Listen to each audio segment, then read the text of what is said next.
Today's lesson is going to be talking about several different things that happened after this battle with the Philistines and after what happened with Saul and some of his sons.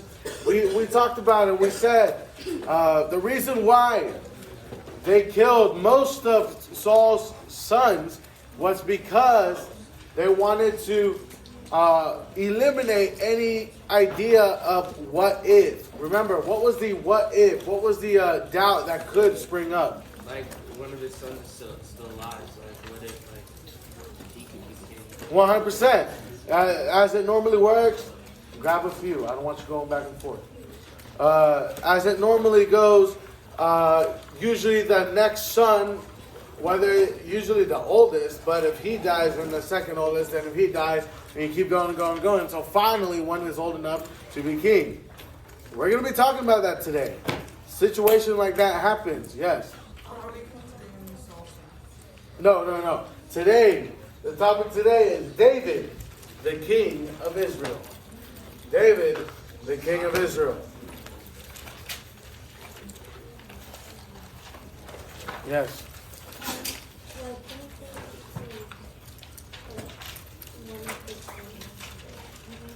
To live. So God didn't tell them to kill Saul's sons. That wasn't the situation. But most of Saul's sons went with him in battle. Therefore, Jonathan died, and I believe 2 more died. However, we're going to be talking about the reason why they killed them, or God allowed them to be killed, is because the people of Israel wouldn't be able to argue and say, hey, you're not supposed to be king. David's son's supposed to be king. Or excuse me, Saul's son is supposed to be king. And so that's why they died. However, we're going to see what happens today. Yes. So they were sons of Saul that lived. Yes, and we're going to be talking about that. Okay. Yes. So basically, you're saying the Philistines just saw them as like since they're there. You know? Yeah, the Philistines are Israel's enemies. And so they see anybody not on their side, they're going to kill them, right? However, not trying to get ahead of ourselves, there's a bunch of them, or not a bunch of them, but there are some that still live. David's inquiry for direction. When God told David to go to Hebron, he took his family and men and their families with him. This was his second anointing, David's anointing as king of Judah. This was his second anointing. The first was by Samuel in 1 Samuel chapter 16, verse 13. And then David reigned over Judah 7 years and 6 months. David's commendation. David was especially grateful to the men of Jabesh Gilead for rescuing the dead bodies of Saul and Jonathan. Remember what happened with Saul? When he killed himself, when he died, the Philistines cut off his head and then took his body and his head and held them in their temples, right? And kind of showed them off. At this point, the men of Jabesh Gilead went in, took their bodies back, and is now delivering them to David. Did David hate Saul? No. Did David hate Jonathan? No. That is why he was grateful that he said, you know what? These men deserve, although we had our differences, deserved a proper burial and deserved to be laying in their country, in their land. Not just hanging, thrown and ridiculed and disrespected like that. All right? That's why David was happy.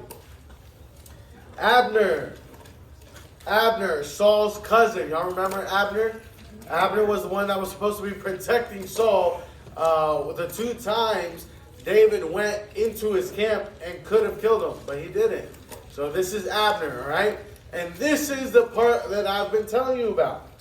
Abner, Saul's cousin, unconcerned about the will of God. In other words, he didn't care about the will of God. He wanted to do things like Saul, by his own doing, by his own mind, following his own heart. This is what he wanted to do. Unconcerned about the will of God for a king, made Ishbosheth,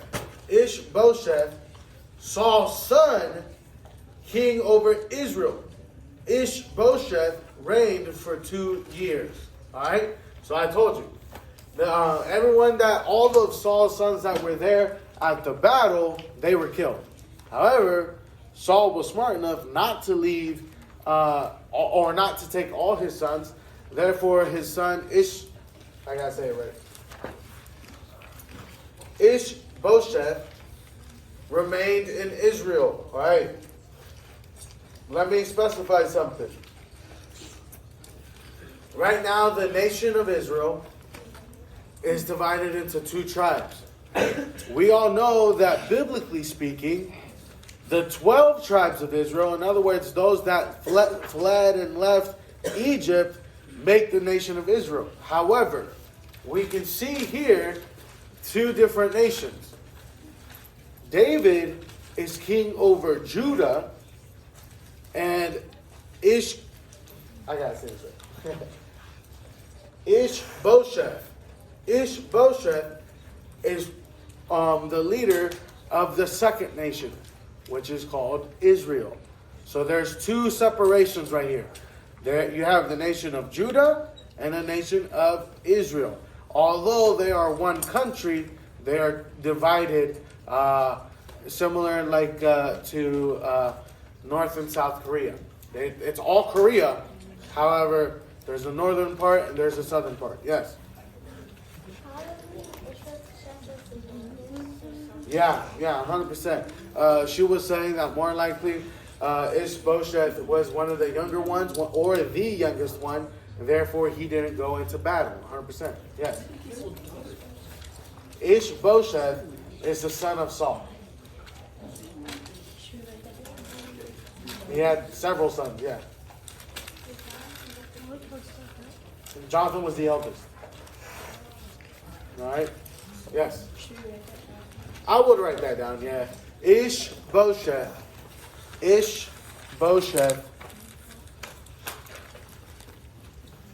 was crowned king. How you spell it? Crowned? Crownd. No, that. His name. Oh, Ishbosheth. ISH-BOSHETH.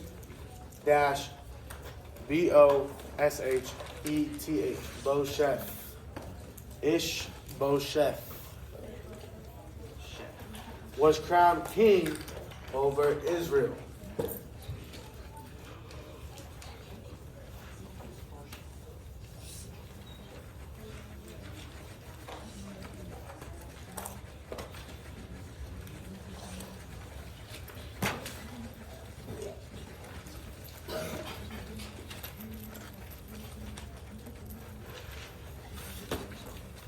Due to the separation and the division between both tribes, there was a war about to happen.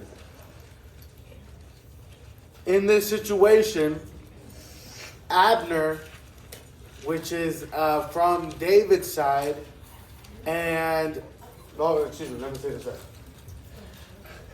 Yes, okay. Abner from Saul's side was going to go against Joab and David's side. And the war that happened was between these 2 families, if you will. Joab would go against Abner and would have a war.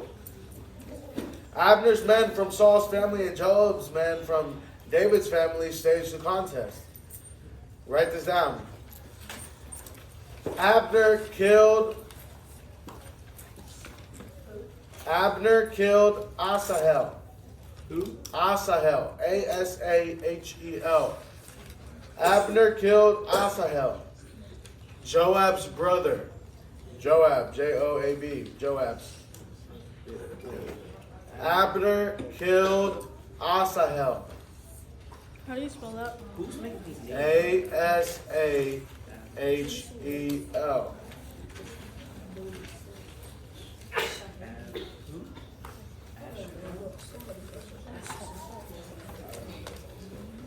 What was the rest of it? Guys, pay attention. Abner killed Asahel, Yeah. Joab's brother.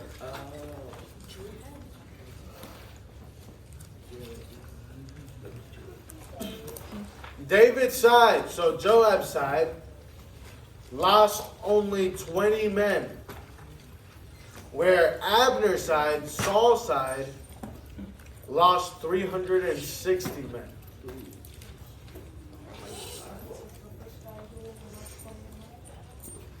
Joab. 360.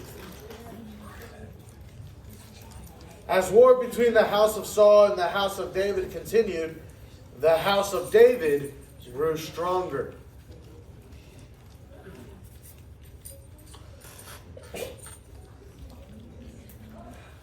Abner's defection to David's side. Abner was still the strongest leader in Saul's house. When Ishbosheth insulted him, he defected to David's side. David accepted Abner with the stipulation that Michal, Saul's daughter, be returned to him.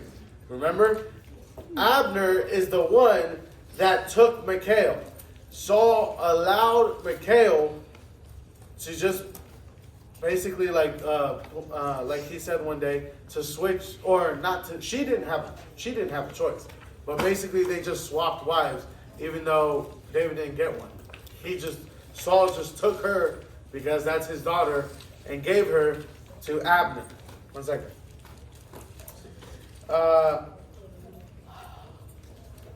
Abner promised to gather all Israel under David's rule. Joab's murder of Abner. We're going rather quickly through this. All right, we'll stop there and talk about it for a minute.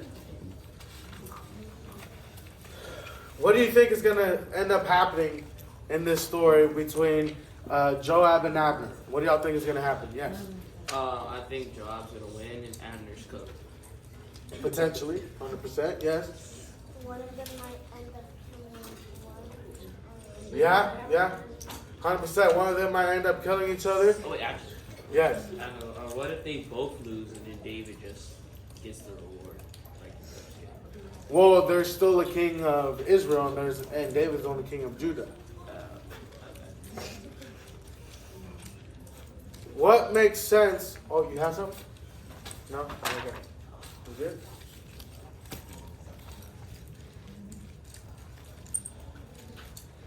At the end of the day, do we agree with how Joab and Abner decided to go by things? no. What should they have done? What do you say? Listen to their king, yes. I like his answer a little bit better. Ask God. Joab, being under David, should have done what his leader does. In other words, when David doesn't know what to do, he would go to God and ask for help, ask for guidance, ask God, show me what to do in this situation, please. However, Abner did what his leader did and what his leader showed him. And what was that, guys? Killing. Doing things out of whose accord? His own accord. Instead of going to ask God, he said, you know what? I'm going to take matters in my own hands. I'm going to go fight. I'm going to go kill because that's what I know best. Because of that, how many people did they lose? 360 men. 360 men. Remember, when David first started hiding out in the cave, he only had 400 men.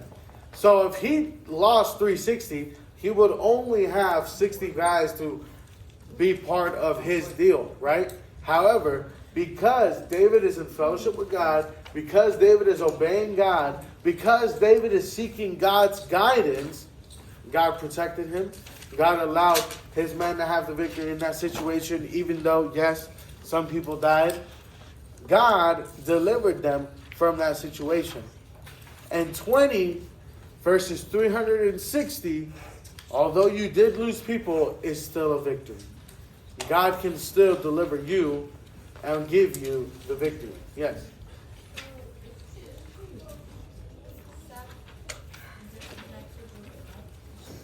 Yes. As far as being in fellowship with God, I can't say the book hasn't told us yet, and also we can't judge someone's and their relationship with God. However, we can get an assumption. We can see the quality of someone's relationship due to their fruit, due to their actions, and the fact that Ishbosheth right now is ignoring God, or at least listening to his father's leader, if you will, and taking the kingship over in Judah. I can't say he's not in fellowship with God, but due to his actions and due to his fruits, I'd be very surprised if he was in fellowship with God. Because if he was in fellowship with God, what would God tell him? Yes, you shouldn't do that, but let's think about it specifically. What would God say to Ishbosheth right now? Hey, you as king of Israel should do this right now. What do you think that would be? Yes. Hey, I anointed David, therefore you need to surrender your throne. David is my next chosen king. You're already lucky on the fact that you're not dead and the rest of your brothers and your dad is dead. You should surrender your throne and unite the two nations, right? Except they end up having this civil war, if you will, between the house of David and the house of Saul. So, I can't judge his will, or I can't judge whether or not he's actually in fellowship with God. The book hasn't told us yet. But based off of his fruits, I can make what I believe is a appropriate assumption. You know what I'm saying? All right. Yes? Were the sons of Saul and their sons and the sons of their sons, were they without communion of God? No, that's not the case. When God does punish and or curse them, it wasn't.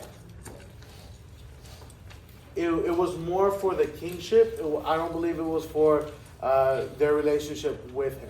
If Ishbosheth says, you know what, I need to surrender, I don't believe God wouldn't bless him. You understand what I'm saying? But God isn't going to bless disobedience. So if he keeps doing it, it's not necessarily a curse that came from his father. It's simply his own punishment for not being willing to follow God. Yeah. All right, brother. So I thought Saul and his sons died. So, and David was anointed at that point, and he got anointed again. So why wasn't he just king of Israel as soon as Saul died? Right, because Israel, remember, he's king over Judah. Israel right now, not necessarily the people. I'm sure there's some people, right? But more than the people, the leadership of Israel, it was loyal to Saul. They were all good with Saul. So they don't care, specifically Abner, right? Make sure I say the right guy. Yes, Abner. Abner, who was still his leader, Saul's leader, he don't care about the will of God. So, although I think he just likes to be a soldier, if we're being honest, and so therefore he said, all right, I'm going to pick the guy who is supposed to be king. Oh, who's the guy that's either going to give me less problems or makes the less argument for people to figure out, yeah, he should be king. Oh, how about the few remaining sons, one of the few remaining sons of Saul? Therefore, let's go with Ishbosheth and put him in up there, right? It wasn't that they cared for Ishbosheth. It wasn't that they were just... it was just the fact that they're more loyal to Saul, and due to the leadership, the Bible talks about the blind leading the blind. At this point, Abner is blind. He don't care about God's will. Therefore, another word for that is fool.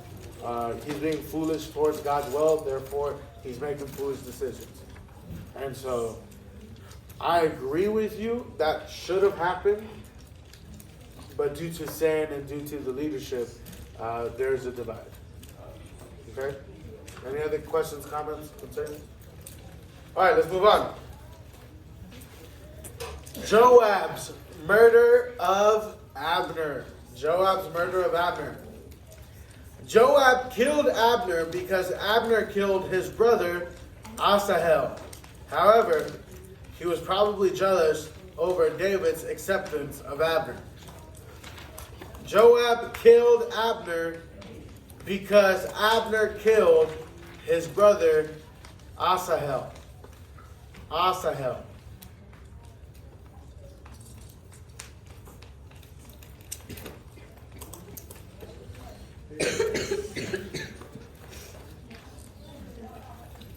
Yes. When I say something out loud and then stop, you should probably write it down. Do what?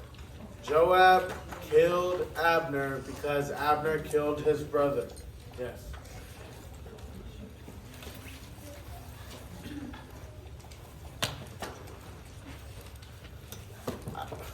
Joab's dealing with a lot of different things right now. They go to war, they have the civil war, and Abner killed his brother Asahel. Then, later, David, his leader, right, his king, just randomly, what seems like to him, accepted Abner back into his leadership and back into his team. So Joab is confused right now on, hey, what in the world? So, as it has been a theme in this story and in this nation, in our books, Joab took it upon himself to kill Abner. However, David did not condone Joab. In other words, he didn't punish him for it. Instead, what he did was kind of mourn the loss of Abner, mourn the loss of a leader. And because of that, listen up, because David didn't reject Joab, or David didn't throw a feast because Abner was dead. No. David mourned Abner. This response actually warmed the hearts of the people, and therefore were even more loyal to David because of the humility he showed to Abner. He didn't reject Joab. He didn't punish Joab. Everyone understood why he did it. And instead of punishing Joab, and instead of making a fool out of Joab, he mourned over Abner, which allowed the people's heart to warm up to David. This humble response gave David the respect he needed to begin reigning over Israel. All right? Remember, the children of Israel, although they are God's chosen people,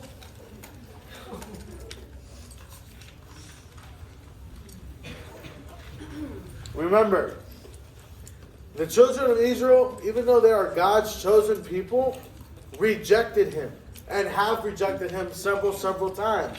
Just a few hundred years before where they're at right now, when they were leaving when they were leaving Egypt, and Moses was literally spending time with God, going up on the mountain and spending time with him and fellowshipping and getting guidance on what he wanted them to do, to the point where he would come back from the mountain and he would literally be glowing from being in the presence of God, and everyone would be scared because they didn't know who it was or what it was, that Moses would have to cover his face. As he was coming down the mountain, what do you think the children of Israel were doing? Does anybody know? Yes. They were worshiping the Lord. 100%. They were worshiping and dancing and praying to a golden calf, a false idol. So, now, fast forward a few hundred years, when David is in control, or when David should be reigning at this point, there's still a lot of people trying to discover and trying to figure out, hey, is this real? Hey, is David really the next guy? Hey, is God real? Is God really in control right now? We just lost to the Philistines. But because David watched how he responded, and David was careful on how he responded to Abner and his dad.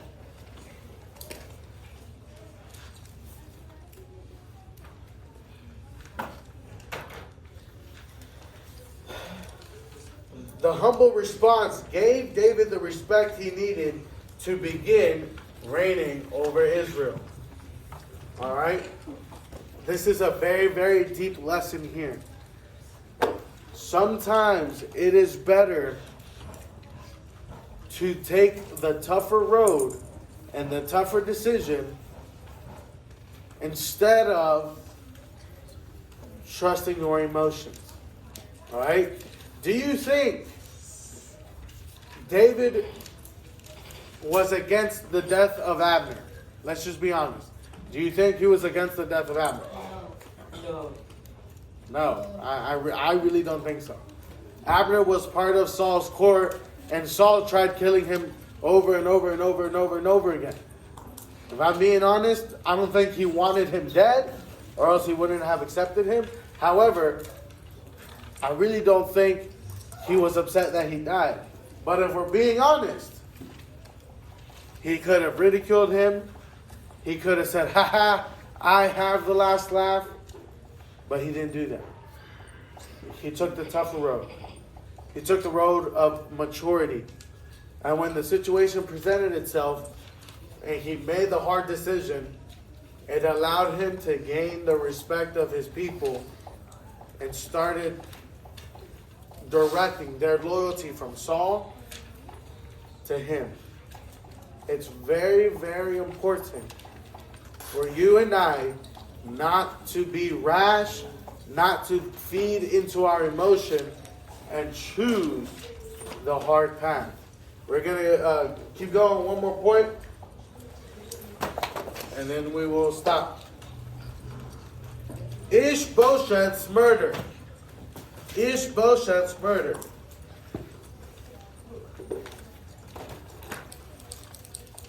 Ishbosheth's murder. ISH-BOSHETH.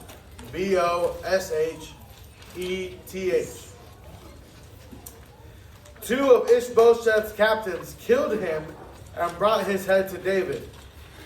David did not approve of this action and had these murderers put to death.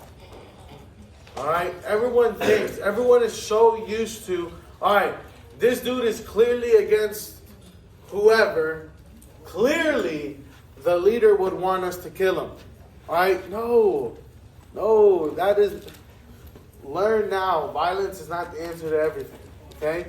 And the fact that these men are just making their own decisions, doing their own thing, they are hurting David's image.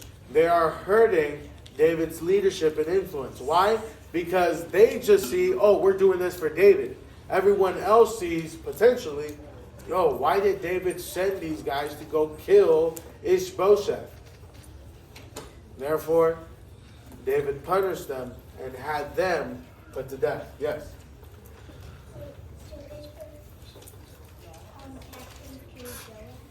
No. Joab's still alive. Joab is good.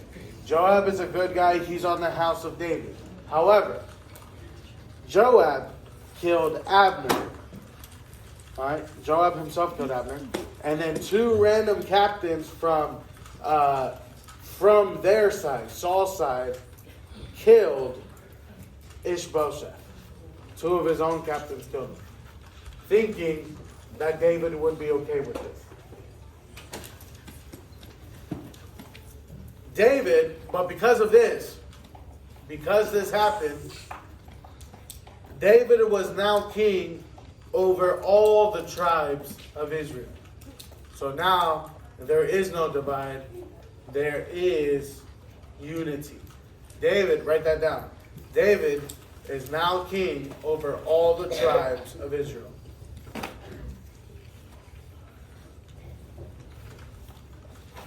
Okay, we will stop there and pick it up tomorrow. Brother